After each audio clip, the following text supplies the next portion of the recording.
I would like to invite the last speaker for this session, Professor Rajesh Gupta, who will be speaking on minimally invasive necrosectomy or VARD for pancreatitis. Thank you, Chairpersons.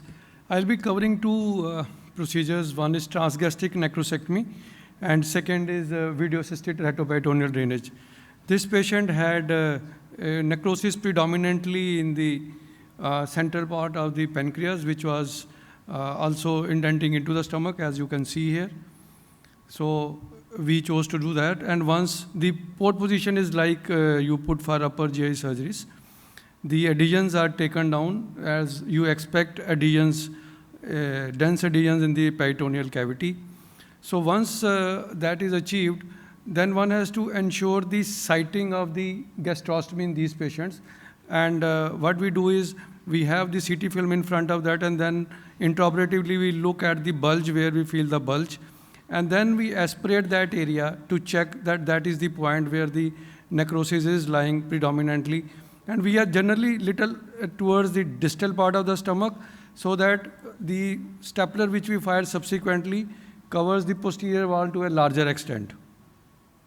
So we open the stomach anteriorly, and this is generally around 4 centimeters. This is to make sure that we have the stapler which can easily go in. And then we look at the point of the needle here, which you can see here. At the same point, we make an opening. This can be done with a hook, or one can use this harmonic that we are using here. And once we enter the cavity, we open this cavity little more so that it can introduce easily. It can accept the stapler which is used here for making the posterior gastrostomy wide. As we do that, we find most of the pancreatic necrosum, which also is liquefied, comes into the gastric cavity, and that is sucked off. I would say that we liberally use irrigation in these patients, because most of the loose necrotic tissue actually comes out with vigorous saline lavage and suction. So once we have the area clear and in front, then we put this stapler, which is echelon 60 mm. And this is, one should make sure at this point that we are actually in the middle part of the posterior gastric wall. The tendency can be to go towards the lesser curvature. Then one could encounter more bleeding in that area. So once we have achieved that, we put these hemostatic sutures. This also ensures that the stomach and the cyst wall are in opposition to each other. And also they are hemostatic, because of the inflammation, there is a risk of bleeding in these patients. So once we have achieved this, this can be done interrupted or continuous. We are doing continuous. This is to save time, but one has to make sure that when you are taking these sutures, you also take a good bite on the cyst wall, so that the two remain in a position. The idea is that it also acts as a internal fistulization of the disconnected pancreatic duct, which is very common in these patients, because the necrosum involves generally the body and the neck of the area, which is the site of the disconnected pancreatic duct.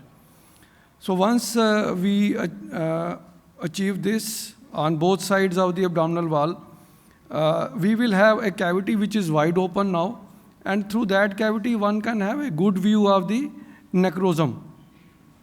So when we are removing the necrosum in these patients, one has to make sure that we do not use any force while removing the necrosum. As we can see here, a lot of necrosum, the necrosum is seen clearly now. So with irrigation, you find this white grayish area, and this is necrosum. I would like to emphasize here that longer you are from into the duration of this pancreatitis, the more the chances that this procedure will be completed easily and in a single sitting, and also with less risk of bleeding. So as you see here, this necrosum actually is coming out easily with some tumbling movement. We are not using any force. And that is because this patient is actually into the 8th week of onset of the pain. So this has led on to this demarcation, and also the liquefaction of the necrosis has already occurred, so which makes it easy for this necrosome to be removed. If we compare it with the endoscopic necrosectomy, where this much amount of necrosome, generally they would take several sittings, I think that's the advantage we have as surgeons, where we can complete this procedure in one sitting. That's number one. Number two, this also allows us to take care of the etiology of the disease if it is gallstone pancreatitis. So that is, I think, the two differences. And third, we are making an internal fistulization of the pancreatic duct if there is disconnection. So this necrosome can either be put into a bag and removed, or if it is small or in smaller bits, one can put into the distal part of the stomach, and this can pass down with peristalsis subsequently without any effect. So now we are completing the rest of the posterior wall and suturing, and after we ensure, here we have to be careful that what we see now is the surface of the parenchyma. So if we put this irrigation catheter and use it vigorously or rub it on the surface of the pancreas, there is a risk of bleeding from the granulation tissue which is lying there. That's number one. And superiorly, we will find that there are sometimes vessels and the splenic vein or the splenic artery, and they may be sometimes pulsatile, and one has to be careful when we are doing that. After that, once we have ensured that there is no residual necrosome, and I mean, the idea here is not to do complete necrosectomy, but to remove whatever easily comes out. The remaining can be taken care of by the suction, or by the gastric juice, which will go into this cavity and subsequently can take care of that. And then we control the anterior layer, and after we have achieved this, we put a drain into this cavity, which is generally this rice tube. At times, we need to put this tube down into the duodenum also to ensure that patient can take comfortably. However, if we find that this is all walled off, then in those cases, these patients generally accept feeding on second or third day itself. So once these things are ensured, these patients generally would have a very short post-operative stay compared to when we do these patients in open procedure. So here you see the posterior cavity, which is all nice and clean, and then we close the anterior wall. So I will now go to the second case, which is basically video-assisted retroperitoneal drainage in a patient who had necrosis basically in the body and the tail of the pancreas. Here what we do is we use the initially placed pigtail catheter and use that as a guide. Sometimes we have multiple catheters. We have to make sure that the catheter which has a short and a straight course that is used, we put a guide. We cut this catheter and 4 or 5 centimeters from the surface, put a guide wire to use and access into this cavity. So this guide wire, once we have access to the cavity, we can use it in two ways. One, we can use an artery forceps to dissect the muscles around till the posterior rectus sheath. That has to be done very carefully. You have to feel the posterior rectus sheath, and once you reach there, do not use force beyond that, because after that, we generally would do the dissection digitally to make sure that we do not injure any finger. Other way is that over this guide wire, we can use dilators, and this dilator can achieve a 30 French dilatation, over which we generally use a visiport to go into the cavity. So once we have under laparoscopic view this vision, we use insufflation so that the cavity is dilated. And once we have this cavity, then we put another trocar. Depending on the position of this catheter, if it is more superiorly, then we put it, the other trocar is put posteriorly, which is in the posterior axillary line, and making sure that if we require another 5 millimeter, there can be triangulation which is achieved. But I think you can also see here the amount of the size of the cavity that we see on video-assisted retroperitoneal drainage is little limited compared to when we see in transgastric necrosectomy. There the view is much better. However, the two are actually done for separate location of the necrosome, so there cannot be comparison. But if there is a choice, I would prefer a transgastric necrosectomy. So here again, the principle remains same. I'm just showing the same thing, that whatever comes easily is removed. Sometimes one may use another 5 millimeter trocar, which is placed anteriorly. And what I use is I put a Venflon or a spinal needle and to ensure that it is coming right into the cavity.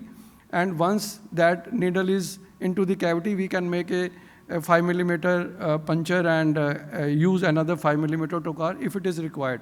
But most of the time, the 2 trocar technique is enough for us to achieve clearance. If we can also change the port position of this camera, and then we can put the camera actually on the superior port and look down if there is, like here we can see there is necrosome which is tracking into the paracolic area, and from that we can remove some necrosome which is there in the paracolic area, in the left paracolic area, or remove the pus in that area. After we have ensured, again, copious irrigation, so that is must, which will take care of all the infected fluid as well as the floating debris. After that has been achieved, we put 2 drains. One is a bigger, we generally use 24 to 28 Foley's catheter with multiple holes. And if we have another 5 millimeter trocar, then we use probably a 10 or 12 French irrigation tube, so that we can continue to irrigate this cavity subsequently. So once we have this, that's the end of the procedure. We can also have a good look towards the head of the pancreas, but if it is predominantly in the head, then probably we'll have to approach from the right side. And with this, I come to the end of this. Thank you, sir. Thank you, Professor Rajesh. You showed us 2 videos, one in probably a more semi-elective situation, and the second one for as a step-up approach. So may I, add a point? We generally try to tide over the initial area initial duration when the patient has multi-organ failure. And we try to tide over that area with percutaneous catheter drain and irrigation, try to get over this organ failure, and then when we cross 4 or 6 weeks point, that's the time. So for us, generally we prefer semi-elective. Step-up approach. But it's not possible all the time. Exactly. I agree with that. Step-up approach, first you put the drain, then multiple dilation, then you go for VARD. When would you do the VARD, sir? Like after putting in multiple drains, when you decide that this patient should be taken up for VRD? So I think this is a very important question in management of the necrosis and necrosectomy, pancreatic necrosis infected. The reason is that once we put in this pigtail catheter, they would drain the infected fluid. So patients generally would have resolution of the organ failure, improvement of the clinical status. If the collection is predominantly necrotic, this alone may be enough if we have 2 catheters where we can achieve continuous irrigation. However, if there is solid necrosome, which cannot be taken care of these patients will continue to have that simmering sepsis. They will have failure to thrive. They will not have nutritional buildup. So these patients, we generally wait for 6 or 7 days. If we find they are not showing further improvement, that's the time for us to think of going in for necrosectomy. So that was an excellent presentation, sir. And then, thank you. Of course, to add a comment here, earlier we used to use nephroscopes, then rigid telescopes. Yeah. Now we have come out with using pediatric endoscopes instead of rigid ones. Okay. It gives wider area of manipulation, only 2 port. And then second advantage there is you can have a continuous irrigation with whatever pressure you want from the bag. That is the advantage. And I think it has that's also improved at this. It all depends how are you comfortable with. Yeah. We are more comfortable with this, so we are doing it. Any questions from the house or comments? Yeah, there is one. Yes, please.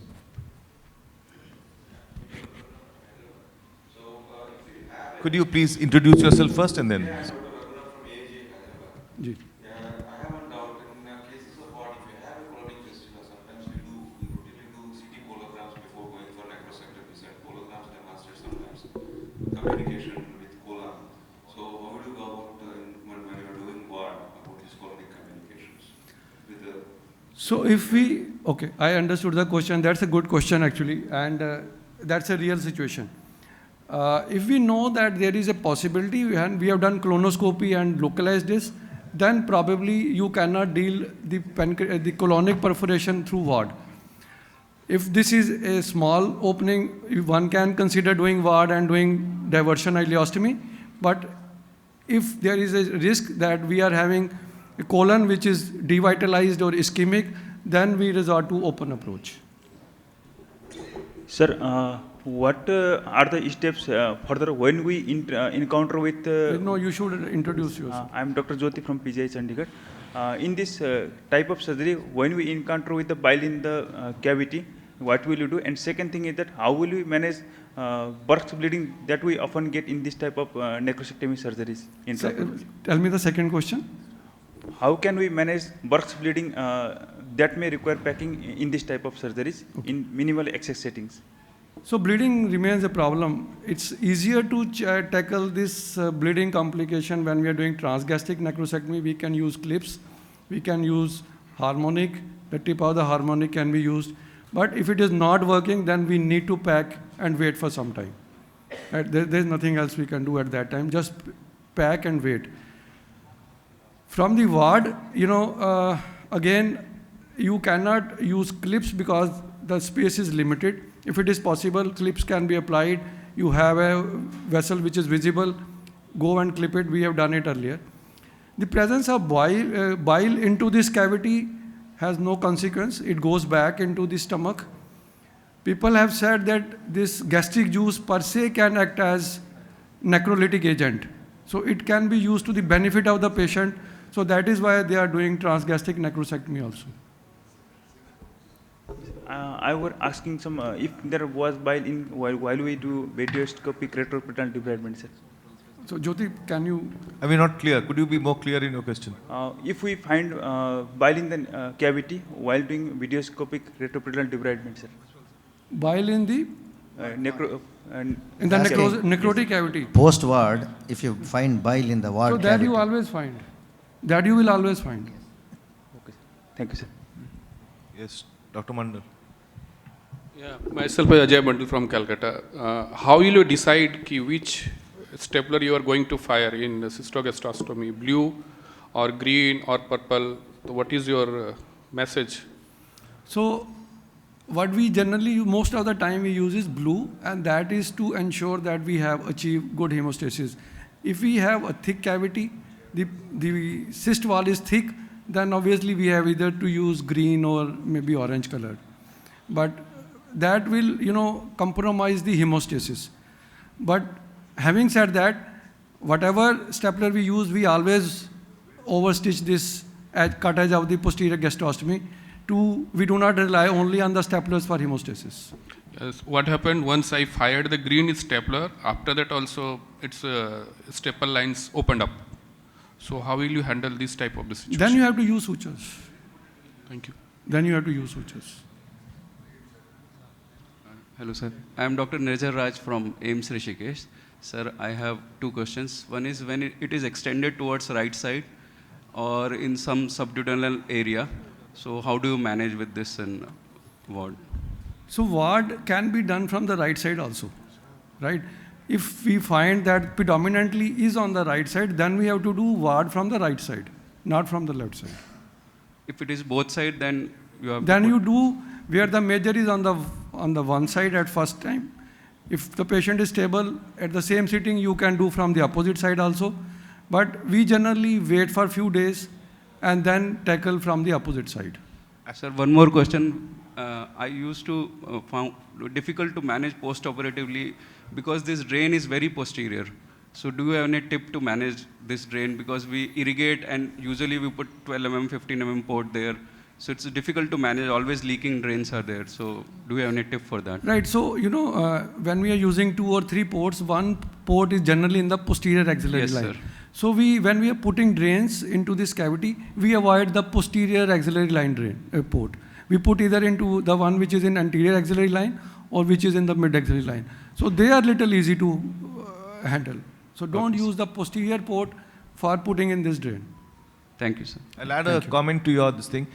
on the left and right situation, basically when you have putting the puncture and you putting the drain, percutaneous puncture, so if you follow that line through the guide wire, either whether it's on the left or right doesn't make a difference. Sometimes what happens, sir, it's not managed by the drain site only, so we extend that incision, we put some retractor there, then it become widened.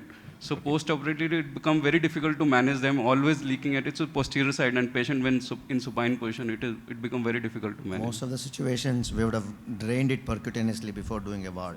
So how many ever collections we have, you would have attempted a drainage, and that paves way for a procedure to go in. So minimal access also is another choice. You can use minimal access, and digitally you can, remove this necrosum, mobilize this, and remove this. Okay, sir. Yeah, since there are no more questions, I think we should conclude this session for an excellent session. I think we have all varieties, and I think we are actually 10 minutes early. We have saved 10 minutes. We're supposed to, right? So thank you very much for your patient hearing.